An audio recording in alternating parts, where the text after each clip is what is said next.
मुलांनो, मज्जेत ना. आज गोष्ट नकोच ऐकूया का आपण? नुसत्या गप्पा मारायच्या नाही. ओके, मग ऐका गोष्ट. एक खूप कंजूस शेटजीची. आणि आज शिल्पा नानी गोष्ट सांगेल आणि तुम्ही ऐकायची. पण शाळेला सुट्ट्या लागल्या की मग मी खरंच तुमच्या घरी येणार आहे भेटायला. तेव्हा तुम्ही मला गोष्ट सांगायची. चालेल? गोष्ट ऐकून घ्या आणि मग मला सांगा की कुणाकुणाला भेटायचं आणि कुठे भेटायचं. तर मुलांनो, गोष्टीचं नाव आहे कंजूस सेठ धनीराम याला मिळालेला धडा. एका छोट्या गावात एक शेठजी राहत होता. त्याचं नाव होतं धनीराम. त्याच्या तिजोरीत खूप पैसे, सोनं, चांदी होतं. रोज तो खोलीत म्हणजे रूममध्ये दार लावून घ्यायचा व तिजोरी उघडून आतील पैसे, सोनं, चांदी पाहून खुश व्हायचा. देवाला म्हणायचा, देवा, हे धन असंच वाढत राहू दे व मला कधीही कोणाला काही पैसे देण्याची वेळ येऊ नये असं कर. कधीही तो पैसे खर्च करायला तयारच नसायचा. त्याची बायको म्हणायची की अहो, उधळपट्टी नका करू. सर्व नातेवाईक पण त्याला तेच म्हणायचे की विनाकारणचा खर्च नको करूस, पण पोटभर खाण्यासाठी व चांगले कपडे घालण्यासाठी तर पैसे खर्च कर. धड खात नाहीस, कोणाला देत नाहीस व असे जुने पुराणे कपडे, फाटके चप्पल जोडे वापरतो. तिजोरीतले पैसे भिकाऱ्या असून भिकाऱ्यासारखा राहतोस. हे काही बरं नाही. इतकी कंजूसी करू नये. चांगलं चुंगलं खावं, छान कपडे घालावे, छान चप्पल जोडे घालावे, चांगल्या गाडीत फिरावं व आयुष्याची मजा घ्यावी. नीट खाल्लं नाही तर तू आजारी पडशील व डॉक्टरला पैसे द्यावे लागतील व औषधं घ्यावी लागतील.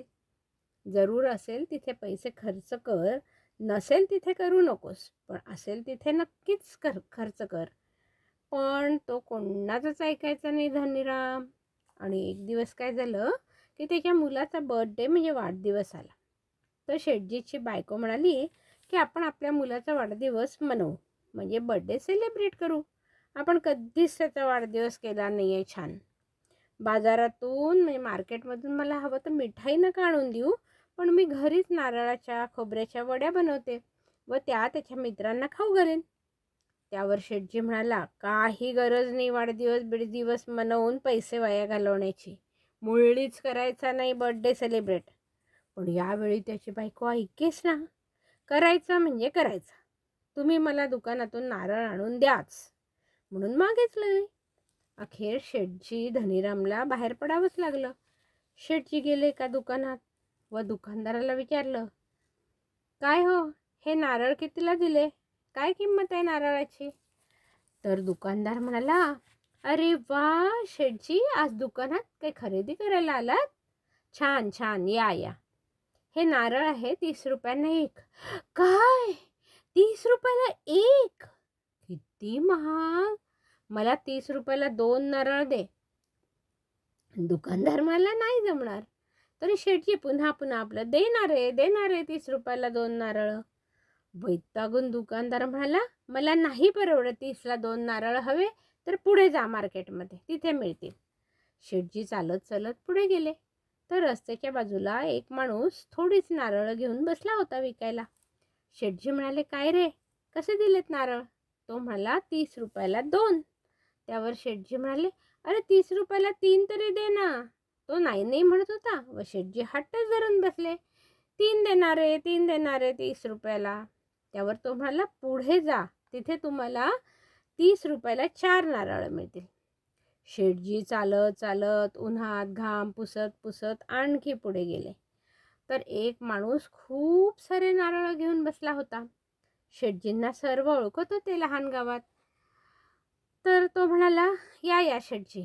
शेठजी म्हणाले, कसे दिलेत नारळ? तो म्हणाला, 30 रुपयाला 4 नारळ. त्यावर खुश होऊन शेठजी नारळ घेतील असं त्याला वाटलं. पण कंजूस शेठजी म्हणाले, 30 रुपयाला 5 नारळ देशील तरच घेईन. त्यावर तो व्यापारी म्हणाला, तुम्हाला तर सर्व फुकटच पाहिजे. माझ्यापेक्षा स्वस्त तर कोणीच देणार नाही तुम्हाला नारळ. आणि फुकटच पाहिजे असतील तर पुढे जा. पुढे? हो हो पुढे. पुढे गेल्यावर एक मोठं नारळाचं झाड दिसलं, उंचच उंच. शेठजींनी पाहिलं, नारळ लागलेले दिसत आहेत. अच्छा, तर आता माझे पैसेही वाचतील व भरपूर नारळही मिळतील, म्हणून शेठजी झाडावर चढू लागले. हळूहळू वर जात नारळाकडे पाहत पाहत खूप नारळ पाहून खुश होत होत वर पोचले. 1, 2, 3 अशी नारळ तोडून खाली टाकत होते आणि पिशवी पण त्यांनी खालीच झाडाजवळ ठेवलेली असते. 3, 4, 5, 6 इतकी नारळ तोडून खाली टाकली व म्हणतात आता पिशवीत त्यापेक्षा जास्त नारळ मावणारच नाहीत आणि पिशवी पण जड होईल, तेव्हा आता उतरतो खाली. खुश होत थोडं थोडं खाली येतात, पण नंतर खाली बघतात तर अरे बापरे, मी नारळाच्या लालचीने मोहानी इतका वर आलो की काय, आता उतरू कसा? खूप भीती वाटतेय. मनात विचार येतो, पडलो बिडलो तर काय? थोडं अंतर उतरतात घाबरत घाबरत, पण सारखे खाली पाहून पाहून त्यांची भीती वाढतच जाते व त्यांचा हात निसटतो, पायही घसरतो व शेठजी झाडावरून धप्पकन खाली पडतात. धाडधूड आवाज ऐकून लोक गोळा होतात. शेठजींचा एक हात आणि एक पाय मोडलेला असतो, फ्रॅक्चर झालेला असतो, चष्माही फुटून जातो, कपाळाला व नाकालाही खूप लागलेलं असतं आणि रक्त येतं. सर्व अंगाला जागोजागी खरचटलेलं असतं.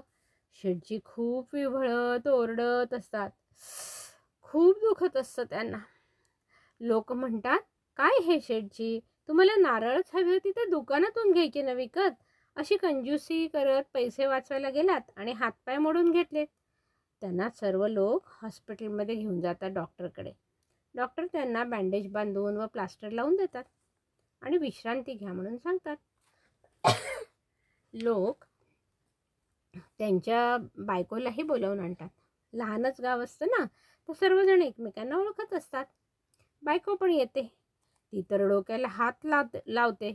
अरे बापरे, म्हणते, कमाल आहे शेठजी तुमच्या कंजूसपणाची. आता मुलाचा वाढदिवस तर नाही सेलिब्रेट करता येणार, वर तुम्हाला या डॉक्टरचं बिल पण द्यावे लागेल.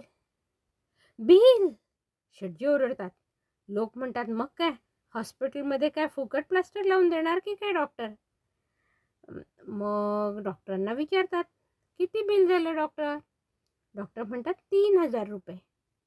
शिवाय आता चष्मा पण ठीक करावा लागेल, टॅक्सी किंवा रिक्षाने घरी जावं लागेल तुम्हाला, चालता नाही येणार आता, आणि औषधं पण विकत घ्यावी लागतील. हे ऐकून शेठजींना घामच फुटतो. अरे देवा, हे कसं झालं, काय झालं? बायको म्हणते, नको तिथे काटकसर कंजूसी करता ना, घ्या, 30 रुपये वाचवायला गेलात आणि 3,000 रुपयाचं बिल झालं, वर खर्च वेगळाच. सर्व लोक म्हणतात, शेठजी तुम्हाला किती वेळा आम्ही सांगितलं होतं की उधळमाधळ विनाकारणचा खर्च नका करू, पण किमान गरजेच्या जागी तर खर्च करा, इतकी कंजूसी बरी नव्हे. आज मिळाला ना चांगला धडा, कंजूसी केल्याने काय होते हे कळलं ना? शेठजी बिचारे खाली मान घालून म्हणतात, हो कळलं. तर मुलांनो, कळली ना गोष्ट? काय बोध मिळाला? अति कंजूसी वाईट, उधळमाधळ ही बरी नव्हे, पण इतकी कंजूसी ही करू नये. अशी झाली शेठ धनीरामची गोष्ट. असा धडा मिळाला त्यांना कंजूसीबद्दल. आवडली ना गोष्ट? मग लाईक आणि कमेंट करून या शिल्पा नानीला कळवाल ना नक्की. आणि सुट्टीत भेटायचं ना पुन्हा आपल्याला. भेटूच पुढच्या आठवड्यात पुन्हा एक छान गोष्ट ऐकायला. ओके, तोपर्यंत बाय बाय.